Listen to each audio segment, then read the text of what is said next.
Pemeriksaan kesehatan dan tes akademik dalam rangka seleksi penerimaan anggota Polri tahun anggaran 2025 kembali digelar secara ketat dan transparan oleh Polda Daerah Istimewa Yogyakarta. Bertempat di Laboratorium Parahita Yogyakarta, Rabu 7 Mei 2025, Polda DIY melalui Biro Sumber Daya Manusia dan Bidang Kedokteran dan Kesehatan menggelar pemeriksaan elektrokardiogram atau EKG bagi para calon taruna-taruni Akademi Kepolisian. Pemeriksaan ini menjadi salah satu tahapan penting untuk memastikan kondisi kesehatan jantung para peserta seleksi. Pemeriksaan ini dipimpin langsung oleh Kabidokes Polda DIY AKBP Dr. Fajar Amansyah. Dari total 70 peserta yang dijadwalkan, 69 hadir dan 1 peserta wanita menyatakan mengundurkan diri. Kegiatan ini diawasi ketat oleh pengawas internal dari Itwasda dan Bitpropam Polda DIY untuk menjamin proses seleksi berjalan secara objektif dan bebas dari penyimpangan. Sementara itu di tempat berbeda, sebanyak 1.047 peserta seleksi penerimaan calon Bintara Polri juga mengikuti tes akademik di Gedung Layanan Internet Mahasiswa Universitas Negeri Yogyakarta. Tes ini diikuti oleh 912 peserta pria dan 135 peserta wanita. Pelaksanaan tes akademik dipimpin oleh Ketua Tim Akademik Kombes Pol Wahyu Tribudi Sulistiono, serta didampingi Karo SDM Polda DIY Kombes Pol Uri Nartanti.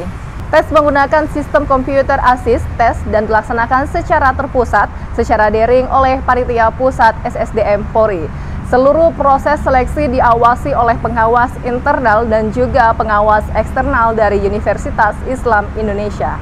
Adapun pengumuman hasil tes akan dilakukan setelah seluruh tahapan selesai dan diumumkan pada hari yang sama. Seluruh proses penerimaan anggota Polri tahun anggaran 2025 ini menjunjung tinggi prinsip bersih, transparan, akuntabel, dan humanis demi menghasilkan calon anggota Polri yang unggul dan berintegritas. Berikutnya kami sampaikan data gangguan Kamtimas dan kriminalitas yang terjadi di wilayah Yogyakarta pada hari Rabu 7 Mei 2025. Selama 1 kali 24 jam telah terjadi 21 kejadian, yakni Polda DIY 8 kejadian terdiri dari 3 kasus Undang-Undang ITE, 1 kasus penipuan, 1 kasus pemalsuan surat, 2 kasus penyalahgunaan psikotropika, dan 1 kasus judi. Polresta Yogyakarta 2 kejadian terdiri dari 1 kasus pengrusakan dan 1 kasus curat. Polresta Sleman 7 kejadian terdiri dari 4 kasus penganiayaan, 1 kasus prostitusi, 1 kasus penipuan, dan 1 kasus Undang-Undang Perlindungan Anak. Polres Bantul 3 kejadian terdiri dari 1 kasus penggelapan, 1 kasus penipuan, dan 1 kasus Undang-Undang Perlindungan Anak.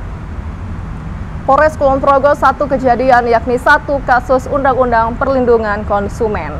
Demikian Polda Jogja News edisi hari ini. Kami mengajak sedulur Jogja untuk tetap waspada dan proaktif menjaga lingkungan masing-masing. Bijak dalam bermedia sosial, tidak mudah percaya terhadap tawaran yang mencurigakan, serta menjauhi segala bentuk penyalahgunaan narkoba dan perjudian. Kami juga mengingatkan sedulur Jogja untuk mengawasi aktivitas anak-anaknya agar terlindungi dari segala potensi kejahatan. Jika menemukan aktivitas mencurigakan atau situasi darurat lainnya, segera hubungi call center 110 atau laporkan ke kantor polisi terdekat. Ingat, keamanan bukan sekedar situasi, tapi juga investasi. Saya Bribda Dinda, matur nuwun dan salam Tribrata.